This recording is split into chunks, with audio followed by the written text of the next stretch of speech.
সমন্বয় সমাজ কল্যাণ যুৱ সন্থাৰ মাঘেৰিটা সমিতিৰ উদ্যোগত আজি বৰ্ণাঢ্য কাৰ্যসূচীৰে ৰঙালী বিহু উৎসৱ আৰু সম্বৰ্ধনা অনুষ্ঠান অনুষ্ঠিত কৰা হৈছে।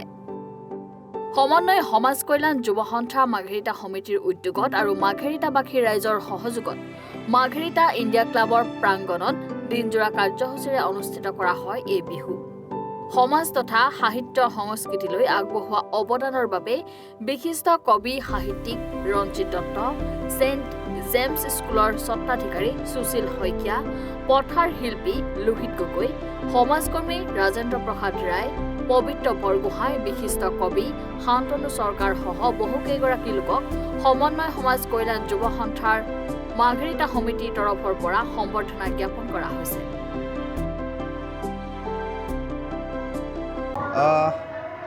আজি সমন্বয় সমাজ কল্যাণ যুৱ সন্থাৰ মাঘেৰিটা সমিতিৰ উদ্যোগত আৰু মাঘেৰিটাবাসী ৰাইজৰ সহযোগত চতুৰ্থ বাৰ্ষিক ৰঙালী বিহু উৎসৱ উদযাপন সম্বৰ্ধনা অনুষ্ঠান মাঘেৰিটা স্থিত ইণ্ডিয়া ক্লাব প্ৰাংগণত তেওঁলোকে দিনজোৰা বৰ্ণাঢ্য সাংস্কৃতিক কাৰ্যসূচীৰে জাতি ধৰ্ম বৰ্ণ ভাষা নিৰ্বিশেষে তেওঁলোকে ইয়াত অনুষ্ঠিত কৰিছে।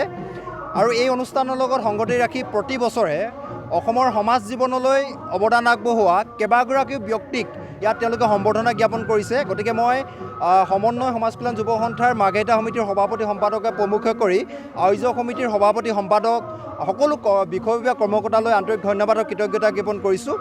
যিহেতু অসমীয়া জাতিৰ বহাগৰ ৰঙালী বিহুটি হ'ল অসমীয়াৰ প্ৰথম পৰিচয় আৰু অসমৰ প্ৰতিটো জাতি জনগোষ্ঠীয়ে অতি শ্ৰদ্ধাৰে পালন কৰি অহা এই বিহুৱে সকলোৰে মাজত এক সমন্বয় বাৰ্তা কঢ়িয়াই আনে, ঐক্যৰ বাৰ্তা কঢ়িয়াই আনে। গতিকে আমি সমন্বয় সমাজ কল্যাণ যুৱ সন্থাই জন্মলগ্নৰ পৰাই যাতে অসমৰ হাতামপুৰুষীয়া ঐক্য সংগতি যাতে বজাই ৰাখিব পাৰোঁ আৰু এই উৎসৱৰ মৌলিক চৰিত্ৰ অটুট ৰাখি সকলো ধৰণৰ অপসংস্কৃতি ৰোধ কৰি জাতীয় জীৱনৰ মহামিলনৰ সাঁকো গঢ়ি তোলাৰ মানসেৰে আমি ৰঙালী বিহু উৎসৱ উদযাপন সম্বৰ্ধনা অনুষ্ঠান আমি অনুষ্ঠিত কৰি আহিছোঁ।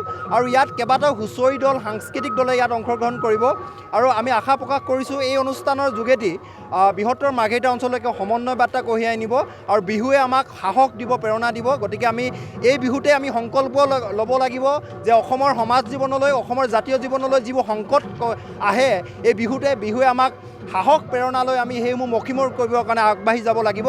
গতিকে আমি সমাজ জীৱনলৈ আগবঢ়োৱা যিসমূহ সম্বৰ্ধিত ব্যক্তি আছে, সম্বৰ্ধনা জ্ঞাপন কৰা ব্যক্তি আছে, তেওঁলোকৰ পৰা আমি অনাগত দিনত আমাৰ কাৰ্যসূচীসমূহৰ সুদিহা পৰামৰ্শ ল'ম, আশীৰ্বাদ ল'ম, শুভাশীষ ল'ম।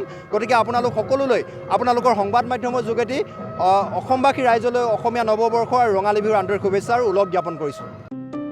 মাঘেৰিটাৰ পৰা অভিজিত কাকতিৰ ৰিপৰ্ট, এনি ভাৰত।